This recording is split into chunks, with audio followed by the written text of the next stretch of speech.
તો હારી આપણી કચોરી લઈ લઈએ. મારથી બહુ મોટું પાપ થઈ ગયું છે.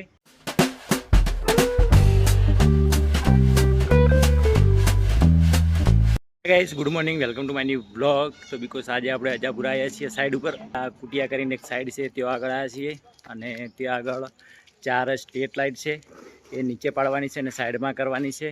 અને ત્યાં આગળ કેબલ પણ નાખવાના, સ્ટ્રીટ લાઇટના કેબલ પણ 4 નાખવાના છે, એ પણ નાખી દઈએ. અને બીજા પણ વાયરિંગ કરવાનું છે થોડું બગીચાની અંદર, એ પણ કરી દઈએ. તો શરૂઆત કરીએ પહેલાં સ્ટ્રીટ લાઇટથી. ગાય સૌ પ્રથમ ધોબલા નીચે પાડવા માટે નીચેથી જે ટેન્ડર ભરેલા છે એને પાવડાને સાફ કરવો પડશે અને કટરથી ધોબલા કાપવા પડશે. ગાઈસ હું લઈને જઉં છું કટર અને વાયર. કટર લાંબુ કરવાનું છે એટલા માટે કટર અને વાયર. તો છેલ્લે જવું પડશે કનેક્શન આવવા માટે, કેમ કે ધોબલાની લાઈન જો આગળ છેલ્લો ધોબલો છે એ પણ પાડવાનો છે. તો કટર લાંબુ કરી દઈએ ફટાફટ. તો ગાઈસ આપણે સ્ટ્રીટ લાઇટ નીચે પાડવાની છે, કાપવાની છે થડમમાંથી અને 2-3 ફૂટ પાછી કરવાની છે. એટલા માટે સર્વિસ વાયર લાંબો કરવાનો તો ચોથા ધોબલે પોકે એટલા માટે. તો સર્વિસ વાયર લાંબો કરી દીધો છે ત્યાં સુધી. આના કોરે મોરે સાફ કરવા પડે અને જે અંદર ભરેલું છે ને ચેમ્બર એ ઉઘાડું કરવું પડશે. એના થડમથી ધોબલા કપાય.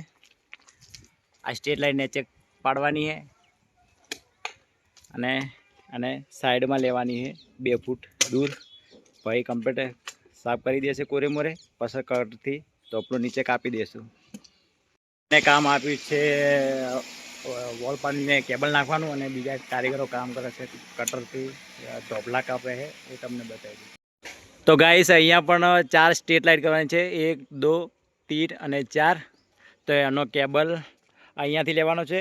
તો ઇતે છે પથરા પણ હટાવી દીધા છે અને અહીંયા કેબલ ખાડા ખોદીશ. પછી એના અંદર એક પાઇપ છે એમાં નીકળશે, એમાંથી કેબલ આપણે અહીંયા નાખવાનો છે. તો ફટાફટ આમાં ખાડા ખોદી. તો ગાઈસ આપણે ઝાડ તો નહોતું ઉખાડવું પણ પાઇપ ગૂંથવાની હતી એટલા માટે ઝાડ ઉખાડ્યું. અને મારથી બહુ મોટું પાપ થઈ ગયું છે, કેમ કે ઝાડ ઉખાડવાય નહીં, કોઈ દિવસ વાયેલું ઝાડ કોઈ દિવસ ના ઉખડાય.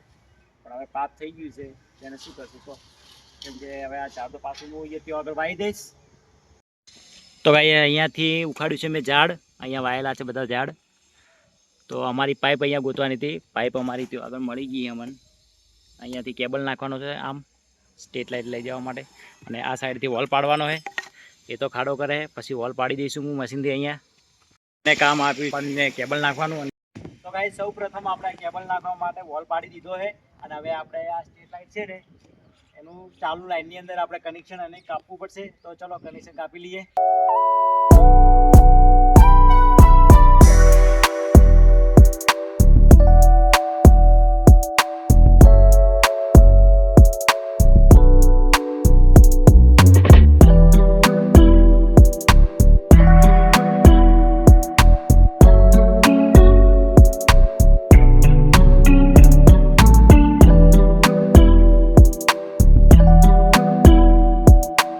તો ગાઈસ કનેક્શન કાપી દીધું છે. હવે એને આપણે નીચેના બોલ્ટ ખોલવા પડશે. બોલ્ટ પણ ખોલી દઈએ અને પછી સ્ટ્રીટ લાઇટ બહાર નીકાળી દઈએ.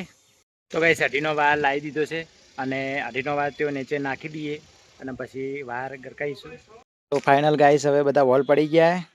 સામે બધા પાડી દીધા અને આ સાઈડ હતા એ પણ પાડી દીધા, સામે પણ પાડી દીધા અને અહીંયા પણ પાડી દીધા. હવે કેબલની વાડી જોઈને બેઠા છીએ, કેબલ આવે પછી નાખી દઈશું એના અંદર કેબલ. ગાઈસ વોલ હતા એ બધા પાડી દીધા અને હજુ પણ થોડાક વોલ બાકી છે પાડવાના, એ પણ બપોર પછી પાડીશું. હવે જમવાનો ટાઈમ થઈ ગયો તો પહેલાં ફર્સ્ટ ક્લાસ જમી લઈએ. ને પણ ભૂખ લાગી છે, 12 વાગે જમવાનું કહેતો હતો પણ મેં કીધું ટાઈમ થાય એટલે જમીએ 1 વાગે. ગાઈસ જમી લઈએ. ચલો પિન્ટુ કઈ ગયો? પિન્ટુ દેખાતો નહીં. પિન્ટુ તો નાસ્તાનો શોખીન છે એટલે તો કઢી પકોડા ખાવા જોઈએ. તો ટિફિનમાં આવી ગઈ છે ચોળીની સબ્જી, રોટલી અને હિતેશને આવી છે તુરિયા રોટલી અને દહીં. અને પિન્ટુભાઈ લાવ્યા છે આપણે પડીકા, કે પિન્ટુએ ટિફિન લાવ્યું નહીં આજે. પ્રોબ્લેમ થઈ ગયો છે મારે પગની અંદર, કેમ કે હું ચાલી શકતો નહીં, મોચ આવીએ પગની અંદર, ખાડામાં પડી ગયો હતો નીચે. એટલા માટે તો હું તેવું કામ કરીશ જે થાય. તો ગાઈસ એક રસ્તો છે એની અંદર વોલ લાઇટ આવે છે, તો હું તમને બતાવી દઉં કે એ વોલ લાઇટ કઈ રીતે લાગશે. અને પણ પહેલાં તો આપણે સૌ ફર્સ્ટ એનું વાયરિંગ કરવું પડે. વાયરિંગ તો કરેલું છે પણ એના વાયર અલગ અલગ રીતે બધા સાઈડમાં નીકાળવા પડશે. તો હું તમને બતાવી દઉં કે બહાર કઈ રીતે નીકળશે. વોલ લાઇટ અહીંયા આવે છે અને પહેલથી અમે વાયરિંગ અહીંયા નીચે કર્યું હતું. સામે પણ બધા વાર નીકાળેલા છે, સામે પણ નીકાળ્યા છે, સામે છે, અહીંયા પણ છે, અહીંયા પણ છે. બધી વોલ લાઇટ આવે અને અમુક જરી પાડવાની છે. પિન્ટુ ઊભો હોય મશીન લઈને જરી પાડવા માટે. તો આ વાર બધા અહીંયા ઉપર નીકાળવા પડશે વોલ લાઇટ માટે. વોલ લાઇટ ઉપર લાગશે. અહીંયા પણ વાર જે છે એ ઉપર નીકાળવા પડશે વોલ લાઇટ લગાવવા માટે. અને અહીંયા તો વાર મેં નીચે રાખ્યા છે. અભી ઉપર મશીનથી વોલ પાડવો પડશે. વોલ પાડી દઈશું. અને અહીંયા પણ છે. તો આનું સેન્ટર કરીને વચ્ચે ખૂણા પર એક વોલ લાઇટ આવશે. એના વાયર પણ આપણે ફાઇનલ નીકાળી દીધા છે. સામે પણ વાયર નીકાળી દીધા છે. એમનો વાયર છે બંને. તો એની સ્વિચ સામે લઈ જવાની છે. તો હવે ચા લઈને આવી ગયો છે ચા પાવા માટે. મસ્ત ફર્સ્ટ ક્લાસ ચા પી લઈએ પહેલાં. તો ગાઈસ સૌ પ્રથમ મારે પિન્ટુના ઘરે જવું પડશે રાજપુર. ત્યાં આગળ એના ઘરના બાજુમાં હાર્ડવેર ડૉક્ટર છે. ત્યાં જઈને પગની અંદર પાટો બંધાવવો પડશે. ત્યારે થોડો પગને આરામ મળશે. તો ચલો પિન્ટુના ઘરે જઈએ, પાટો બંધાવી દઈએ હાર્ડવેરના ત્યાં.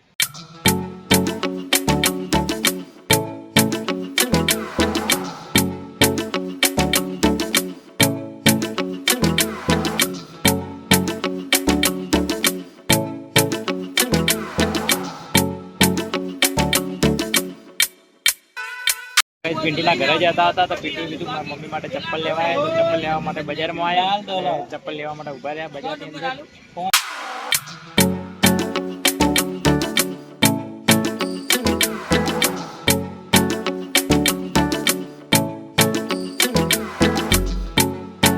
ચપ્પલ લઈને તો નીકળી ગયા હતા. પણ પિન્ટુ કે હેડ તને હું નાસ્તો કરાવું, કચોરી ખવડાવું.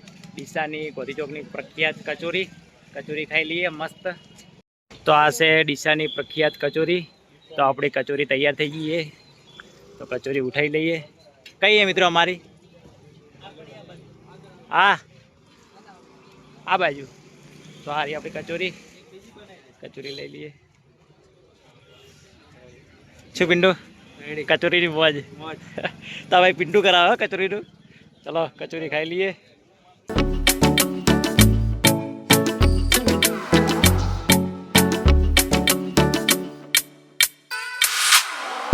તો ગાઈસ હવે આપણે પહોંચી ગયા છીએ રાજપુર. અને પિન્ટુનું ઘર તો આગળ છે પણ અહીંયા દવાખાનું પાહેન જ છે. અને પાટાપટ્ટી ઘરે કરે છે. તો પેલો પાટો બંધાવી દઈએ ફર્સ્ટ ક્લાસ. તો ગાઈસ આ છે બા અને એ પાટાપટ્ટી કરશે આપણે પગે.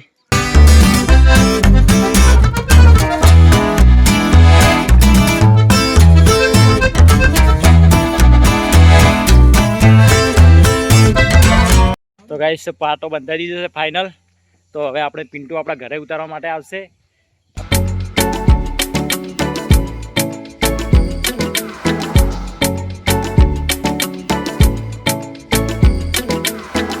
હવે હું આવી ગયો છું ઘરે અને પિન્ટુ આપણે ઘરે ઉતારવા માટે આવ્યો હતો. તો આ તો આજનો નાનકડો બ્લોગ પસંદ આવ્યો તો લાઈક કરજો. ચેનલ પર આવ્યો તો સબસ્ક્રાઈબ કરી દેજો. મળીશું નેક્સ્ટ વ્લોગમાં. Thank you for watching. By.